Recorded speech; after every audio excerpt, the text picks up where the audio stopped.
বাহু তুলে নিতাই গৌর হরিবল হরিবল। উলুধ্বনি জানা আছে? কয়েকটু শোনান দেখি।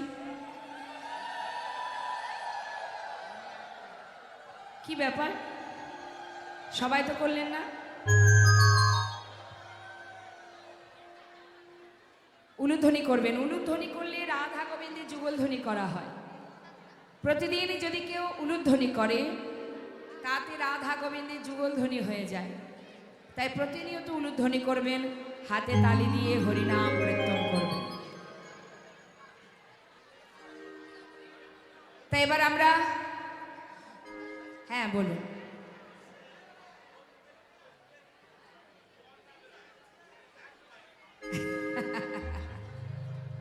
দারুণ প্রশ্ন বাবা করেছেন। জনিতায় জনিতায় জনিতায়। এখন যার কৃষ্ণ নামে প্রেম নেই, ভক্তি নেই, একবার কৃষ্ণ নামে যত পাপ হরে, জীবের সাধ্য নেই তত পাপ করে। হেন কৃষ্ণ নাম জীব লয় বহুবার, তথাপিও না হয় প্রেম না বহে অশ্রুধার।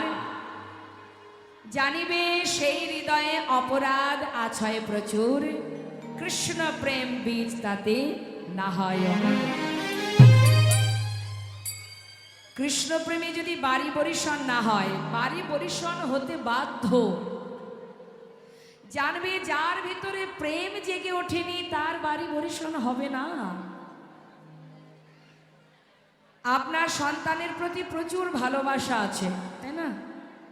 সন্তানের যদি কষ্ট হয় আপনি সঙ্গে সঙ্গে দেখবেন অটোমেটিক আপনার চোখে জল আসবে। ভালোবাসাটাই বড় কথা। প্রেম শুদ্ধ প্রেম।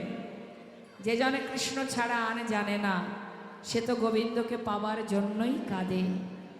এখানে আপনারা বসে আছেন কার জন্য? নিশ্চয়ই আমার জন্য নয়, আমাকে দেখার জন্য নয়, এসেছেন কৃষ্ণ কথা শ্রবণ করার জন্য। তাহলে ঘন্টার পর ঘন্টা আপনারা যে বসে আছেন, আপনাদেরকে বসিয়ে রেখেছে কে? গোবিন্দ। আমার ক্ষমতা নেই আপনাদের বসিয়ে রাখা। তা বাবার কথা মতো একটা কথা আমার মনে পড়ে গেল, একটু বলি। যে ভগবানকে ভালোবাসে, ভগবান তাদের জন্য কি করেন? আর যিনি ভালোবাসেন না তাদের জন্য তিনি কি করেন? বাড়িতে বিড়াল দেখেছেন তো মা? বাড়িতে বাড়িতে বিড়াল থাকে। তো বিড়াল যখন শিকার ধরে, দেখবেন ইঁদুর বা যে কোনো কিছু, ইঁদুর ধরার সময় যদি কিনা বিড়ালটা দেখতে পায় যে একটা ইঁদুর সম্মুখে আছে, ধরবে, তার দিকে কিন্তু তার লক্ষ্য থাকে। কতক্ষণে ইঁদুরটাকে ধরবে সেই দিকে তার লক্ষ্য, কোনো দিকে কিন্তু তাকায় না, এক দৃষ্টিতে সেই ইঁদুরের দিকে লক্ষ্য থাকে। যখনই সুযোগ পায় ছুটে গিয়ে তাকে ধরে, তাকে কামড়িয়ে টুকরো টুকরো করে ছিঁড়ে খেয়ে। আবার সেই বিড়াল যখন তার সন্তানকে এক জায়গা থেকে আর এক জায়গায় নিয়ে যায়, একই দাঁত দিয়ে তাকে ধরে, কিন্তু তার অঙ্গে এতটুকু আঁচড় লাগে না। এটাই হচ্ছে পার্থক্য। ভগবানকে যারা ভালোবাসে, ভগবান সেই ভক্তের জন্য কি করে, আর যারা ভালোবাসে না, যাদেরকে ভালোবাসেন তিনি, ভক্ত ভগবানকে ভালোবাসে। নামাচার্য হরিদাস ঠাকুর, বৈষ্ণব সমাজ যাকে ঘৃণা করত, মহাপ্রভু তাকে কোলে করে পুরীধামে জগন্নাথ মন্দিরে নিয়ে গিয়েছিলেন। আর যে ভগবানকে ভালোবাসে না তার জন্য কি বন্দোবস্ত দেখেছেন তো? নরসিংহ মূর্তি ধারণ করে প্রহ্লাদের পিতা হিরণ্যকশিপুকে কেমন করে বধ করেছিল, ঠিক তদ্রূপ মা। একই ভগবান ভক্তকে কোলে করে নেন, আর যার কৃষ্ণের প্রতি ভক্তি ভালোবাসা নেই তার জন্যে ওই হিরণ্যকশিপুর মতোই উদ্ধারের পথ। যে প্রকৃত ভালোবাসে, প্রকৃত যে ভালোবাসে, এখানে যে ভক্তরা আছেন আপনারা বলুন দেখি, ভগবানকে বেশি ভালোবাসেন না সংসারকে বেশি ভালোবাসেন?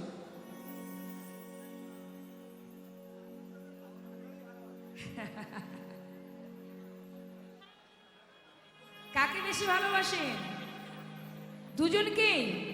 তাহলে কিন্তু কীর্তনের পর আর বাড়িতে যেতে দেব না।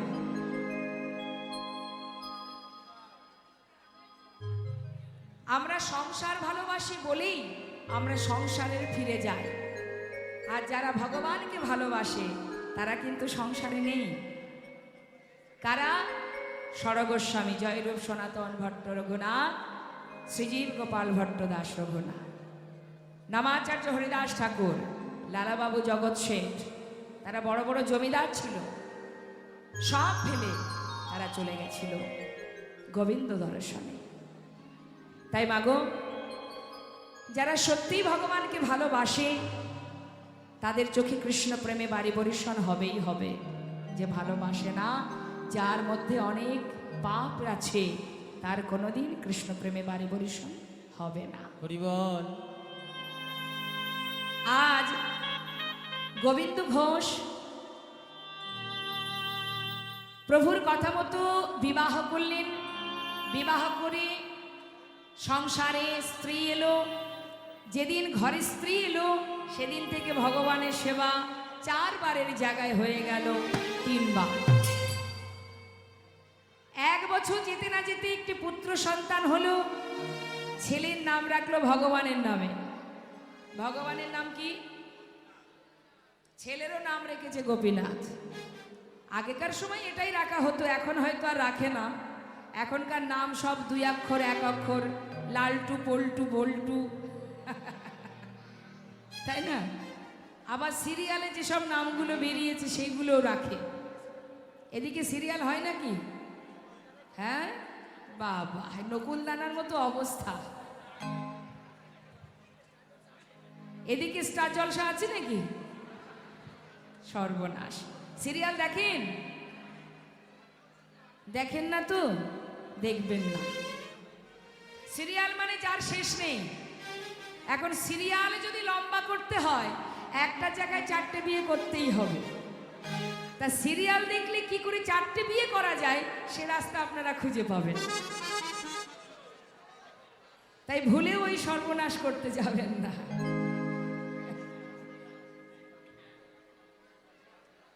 চিন্তা ভাবনাটাকে সঠিক করতে হবে। যদি আমাদের চিন্তা ভাবনা সঠিক হয় আমাদের কর্ম সঠিক হবে। কর্ম যদি সঠিক হয় গোবিন্দ সহায় হবে। হরি বল, হরি বল। সকালে ঘুম থেকে ওঠার পরে আমাদের মাথায় অনেক চিন্তা আসে, আসে না বাবা? 50টা চিন্তা মাথায় ঢুকে যায়, আজ সারাদিন কি কি করব। এখন 50টা চিন্তার মধ্যে মনে করুন 2-1টার কথা আমি বলি। আজকের সন্ধ্যাবেলা বিকাল 3টে থেকে অমুক জায়গায় কীর্তন হবে, সেখানে কীর্তন শুনতে যাব, এই এক চিন্তা। আবার সেই ব্যক্তি চিন্তা করছে অমুকের বাড়িতে, মানে বন্ধুর বাড়িতে আজকে ছিল পার্টি, বেশ খাওয়া দাওয়া হবে, মজা হবে, আনন্দ হবে, সেখানে যেতে হবে। একই সময় 2টো কাজ। আবার চিন্তা করছে আজকে সিরিয়ালটা এমন একটা জায়গায় আটকে আছে, একবেলা খেতে না দিলেও দুঃখ নেই, কিন্তু সিরিয়ালটা আজ দেখতেই হবে।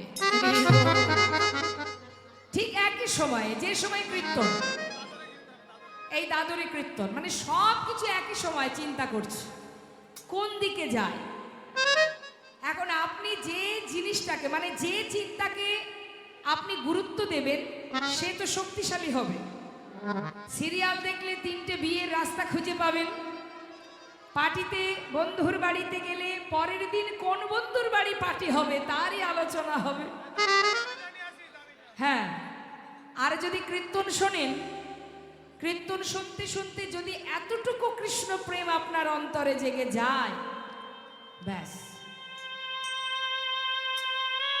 এতটুকু কৃষ্ণ ভক্তি যদি অন্তরে, কৃষ্ণ প্রেম যদি জেগে ওঠে মা, যেখানেই খোল করতালে ধ্বনি হবে, পাগলের মতো ছুটে চলে যাবে। হরি বল, হরি বল। নামকে তুমি ছাড়তে চাইলে কি হবে, নাম তখন তোমাকে আর ছাড়বে না। হরি বল, হরি বল, হরি বল। তাই এটাই হচ্ছে বিষয়। আজ গোবিন্দ ঘোষ স্ত্রী সন্তান ঘরে এলো, ছেলের নাম রাখলেন ভগবানের নামে গোপীনাথ। ছেলে ঘরে আসার পর ভগবানের সেবা আরো একবার কমে গেল, 4 বারের জায়গায় হয়ে গেল 2 বার। এটা আমাদেরও হয়। কখন দেব ভগবানের সেবা? দুটো নকুল দানা খাওয়ারও সময় নেই, কালো কালো পিঁপড়েগুলো এসে খেয়ে যায়, কিন্তু নিজেদের সময় হয়ে ওঠে না। এটা আমাদেরও হয়। সারাদিনে 24 ঘন্টার মধ্যে একবার তার সঙ্গে সাক্ষাৎ। কি ঠিক বললাম তো? অনেকে হয়তো একবারের জায়গায় 2 বার যায়। অনেকের ঘরে দেখেছি মাকড়সায় জাল বেঁধে আছে, কিন্তু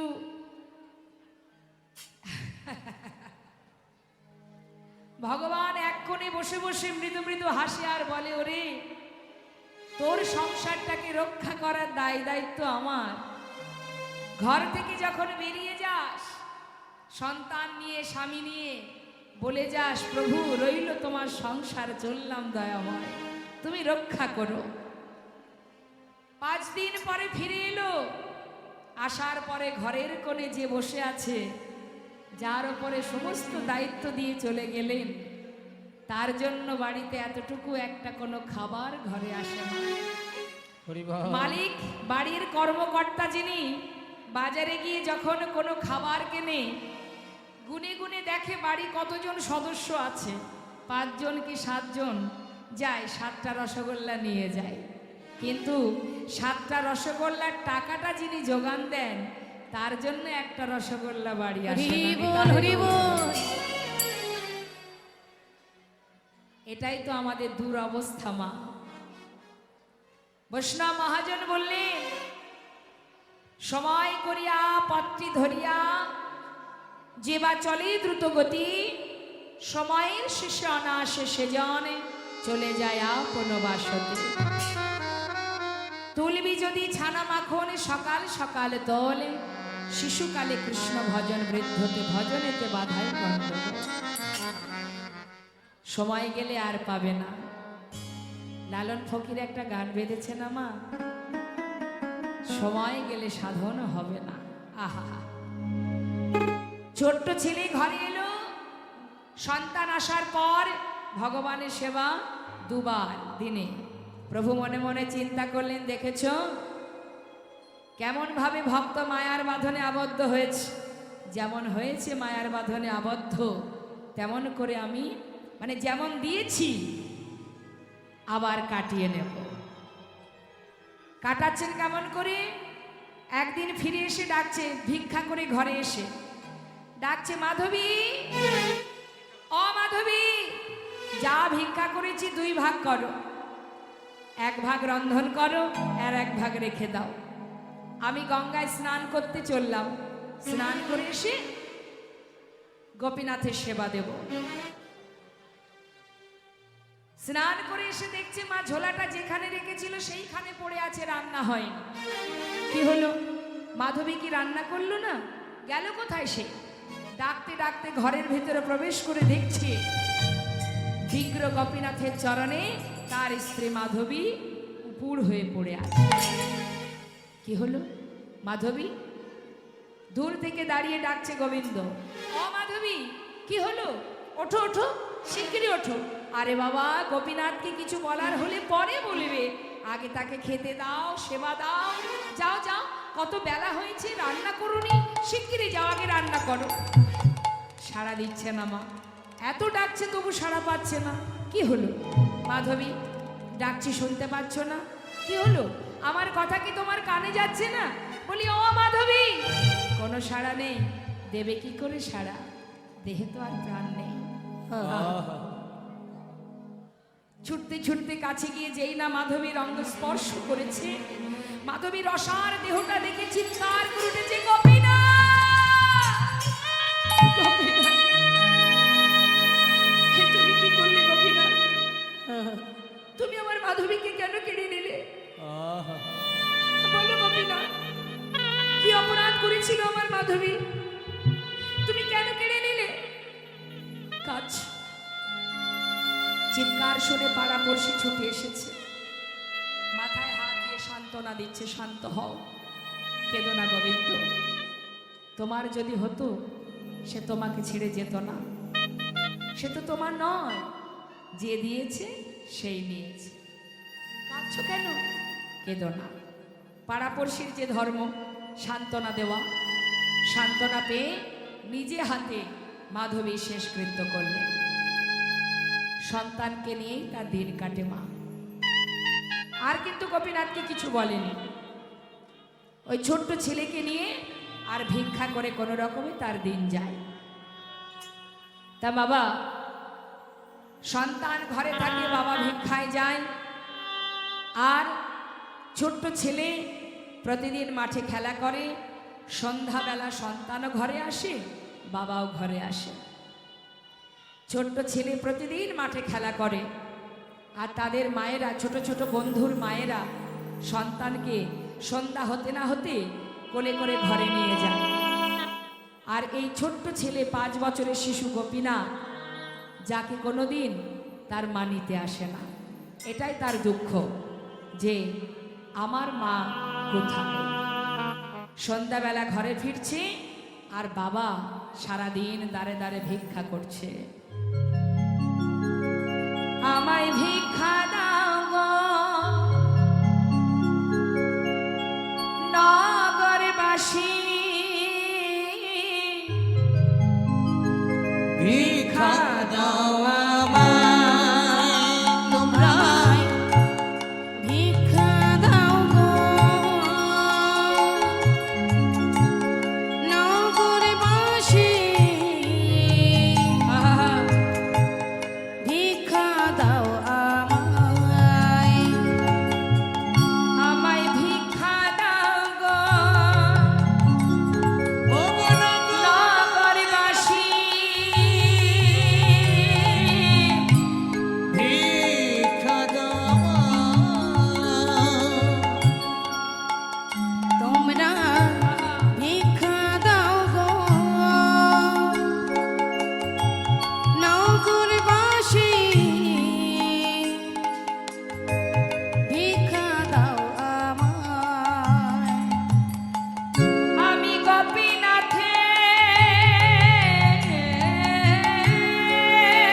জনিতায় শান্ত হয়ে বসুন, সবার কাছেই যাবে, সবাই দিতে পারবেন, উঠে আসার কোনো দরকার নেই, উঠে আসতে হবে না, বসুন বসুন। যেই না বাবা